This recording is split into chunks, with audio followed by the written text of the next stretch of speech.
2025 సంవత్సరం డిసెంబర్ నెల 31వ తారీఖు రాత్రి 6 గంటల నుంచి మధ్యరాత్రి 2 వరకు హోలీ ప్రేయర్ మినిస్ట్రీస్ తరపున జరిగే వాచ్ నైట్ ప్రేయర్ సర్వీస్.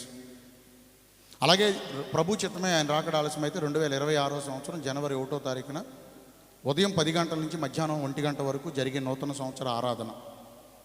ఈసారి స్థలం మార్చి మనకు సమీపంగా ఉన్న కొత్త వంతెన డౌన్ దిగంగానే ఎదురుగా సి కన్వెన్షన్ అని ఉంటుంది. చాలా సులువైన అడ్రస్, మీకు ఏం అవసరం. కొత్త వంతెన అందరికీ తెలుసు, కొత్త వంతెన అందరికీ తెలుసు. మన మందిరం దగ్గర నుంచి సరిగ్గా కొడితే కిలోమీటర్ కూడా ఉండదు. సీతారాంపురం సిగ్నల్స్ అంటారు. కొత్త వంతెన సెంటర్. వంతెన దాటి అవతలకు రాగానే మీరు వంతెన మీద నుంచే కనపడుద్ది. ఎదురుగా ఉంటుంది సి కన్వెన్షన్ హాల్. 500 మందికి సమాధానం చెప్తోంది. లిఫ్ట్ ఉంది, ఇబ్బంది పడద్దు. 2nd ఫ్లోర్లో మీరు లిఫ్ట్ ఎక్కి కూర్చోండి. అక్కడ నేను ఒక ముస్లిం సోదరుని అపాయింట్ చేశా. మీరు నొక్కాల్సిన పరిచర్య కూడా మీకు లేదు. మీరు ఎక్కి కూర్చున్న ఓపర్ అన్నాను అంతే, దెబ్బకు 2 నొక్కిద్ది. పైకి వస్తారు, తెరవంగానే లోపల హాలు. భలే ఉందండి హాలు, అద్భుతంగా ఉంది.